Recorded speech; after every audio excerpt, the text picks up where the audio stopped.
नमस्कार, मैं दिबांजलि मोइत्रा।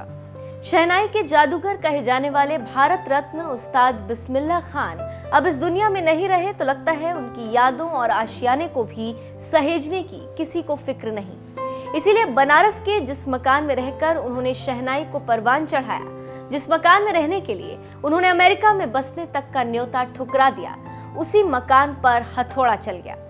यह हथौड़ा चलाने वाले हाथ भी उस्ताद बिस्मिल्लाह खान के परिवार के ही थे, जो उनके ऐतिहासिक आशियाने को तोड़कर उसे व्यावसायिक केंद्र बनवाना चाहते थे।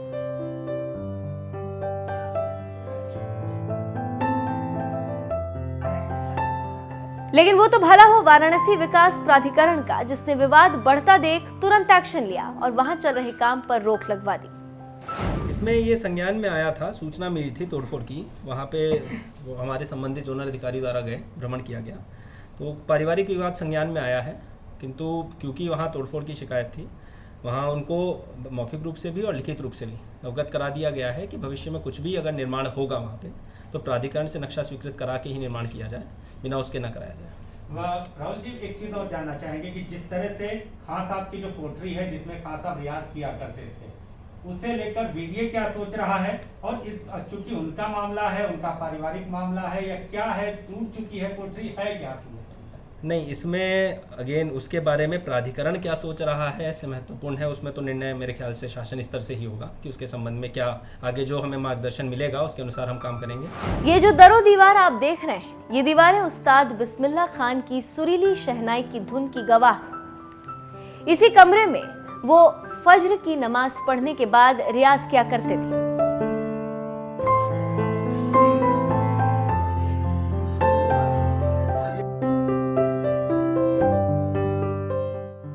लेकिन जब इन दीवारों पर हथौड़े चले तो उनकी दत्तक पुत्री पद्मश्री सोमा घोष ने इस मुद्दे को उठाया।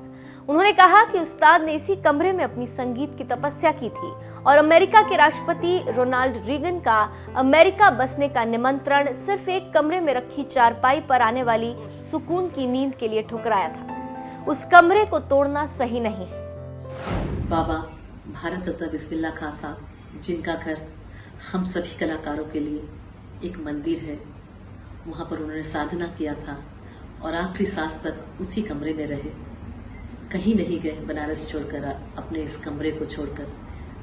कुछ लोग उसमें तोड़फोड़ कर रहे हैं, हमें पता नहीं कौन लोग हैं, लेकिन उनके परिवार के कुछ लोग इसमें कहकशा नाजिम भाई बहुत रो रहे हैं कि इस कमरे को और उनकी चीज़ों को बचा लिया जाए। वो बाहर फेंका गया है।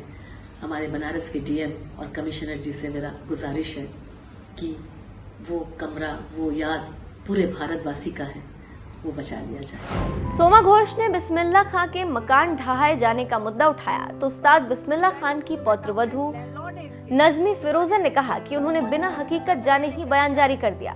पूरा लॉकडाउन गुजर गया, लेकिन उन्होंने परिवार की कोई खबर नहीं ली। ये नहीं देखा कि उनके भतीजे और भतीजियां किस हाल में। ये सोमा घोष ने खुद आके नहीं देखा, फोन पे उन्होंने ऐसे कहा कि जब मेरे हस्बैंड ने उनसे बात किया तो उन्होंने यही कहा कि हमको तो बताया गया, इसलिए हमने ऐसे कहा। अगर वो मेरी बुआ है, अब्बा जान की दत्तक पुत्री, तो उनको आगे खोज खबर लेनी, क्योंकि भाई भतीजे किस हालत में, पूरा लॉकडाउन कैसे गुजरा कैसे नहीं गुजरा, हम लोग कैसे कैसे परेशान हुए, कभी उन्होंने खोज खबर नहीं ली।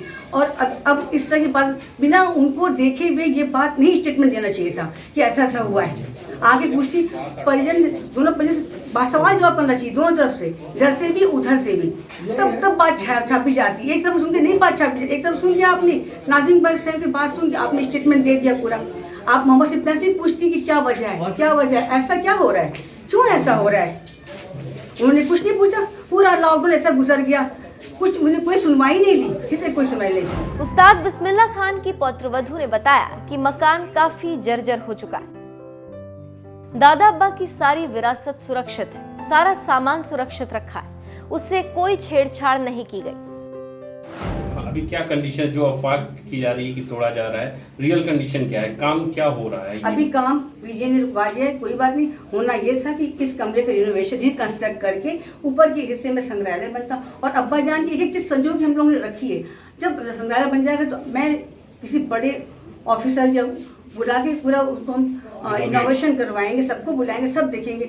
लेकिन ये किसी को पहले सब लोग सब परिजन साथ में थे, नेहरू सेन के परिजन, क्या कहते हैं काजिम हुसैन के परिजन, कुछ सब लोगों ने ये कहा, साथ ही में कहा था, आफाक भी कहता हाँ बनवाइए बनवाइए, पीठ पीछे क्या हुआ कुछ। बड़ा कॉमर्शियल प्लेस बन जाएगा तो पैसा मिलेगा। अकेले मोहम्मद सिप्तैन जो मेहता हुसैन लैंडलॉर्ड है इसके वारिस हैं, तो वो सोच रहे कैसे से पैसा ले लेंगे, कैसे क्या करेंगे। और जाहिर सी बात है, जब इंसान कुछ बनाएगा तो कुछ तोड़ फोड़ तो होगी ही नहीं होगी।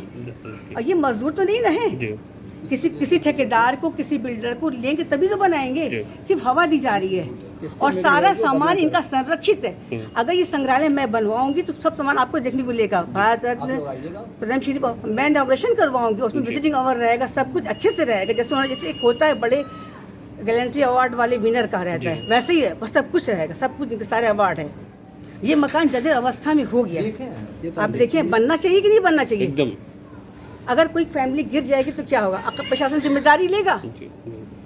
प्रशासन तो वैसे भी हस्तक्षेप नहीं कर रहा है, कभी नहीं कर रहे। आज आए नहीं प्रशासन आते ही नहीं हमारे घर में, देखते ही नहीं है, कभी नहीं आया। लॉकडाउन में हम लोग कैसे गुजरे हम लोग जानते हैं, डीएम को ये मालूम है।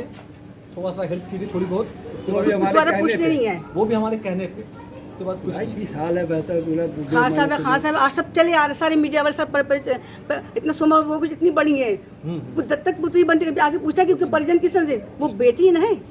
खान साहब ने कुछ दत्तक पुत्री बनाया था कि आगे उन्होंने पूछा कि किस हाल में उनका परिजन किस हाल में गुजर रहे हैं। रोजी रोटी का कोई जरिया हम लोग का नहीं है। सोमा घोष ने कभी नहीं आके कभी आए कुछ नहीं पूछा। और जो जरीना बेगम जो रो रही हैं, रो रही है, उनकी भी कमर्शियल बिल्डिंग बन गई है। शहनाई वादक उस्ताद बिस्मिल्लाह खान के जर्जर मकान में होने वाली तोड़फोड़ फिलहाल रुक गई है। वाराणसी विकास प्राधिकरण के जोनल अधिकारी ने हड़हसराय में बुधवार को मौके पर पहुंचकर काम रोकने की नोटिस थमा दिया। साथ ही अपर नगर आयुक्त को लिखे पत्र में कहा है कि हड़हसराय में जर्जर भवन को तोड़ा जा रहा है।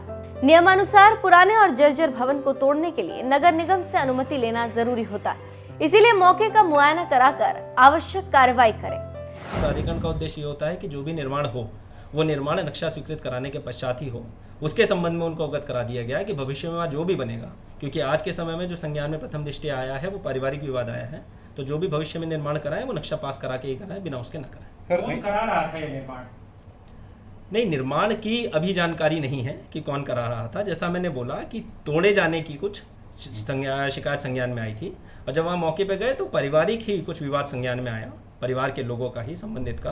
तो हमने अपनी ओर से ये उनको बताया है कि भविष्य में जो भी वो करेंगे उसके संबंध में जो भी विधिक प्रक्रिया है उसका पालन करके ही कार्रवाई करें, ताकि किसी प्रकार की विधिक घटना। बता दें, बिस्मिल्लाह खां के 5 लड़के थे, जिनमें से 3 की मौत हो चुकी है। 2 बेटों का परिवार इसी मकान में रहता है। परिवार की माली हालत ठीक नहीं, लिहाजा कुछ लोग इस मकान का कमर्शियल उपयोग करना चाहते हैं ताकि उनकी रोजी रोटी चल सके। हालांकि अब स्थानीय प्रशासन ने तोड़फोड़ रुकवा दिया। 6 साल की उम्र में आए थे बनारस। 21 मार्च 1916 को डुमरांव में जन्मे उस्ताद बिस्मिल्लाह खां महज 6 साल की उम्र में ही अपने पिता के साथ बनारस आ गए थे। पहले कुछ साल उन्होंने अपने मामा अली बख्श विलायती के घर में बिताए। इसके बाद उस्ताद बेनिया बाग वाले मकान में आ गए। 21 अगस्त 2006 को इसी कमरे में उन्होंने अंतिम सांस भी ली।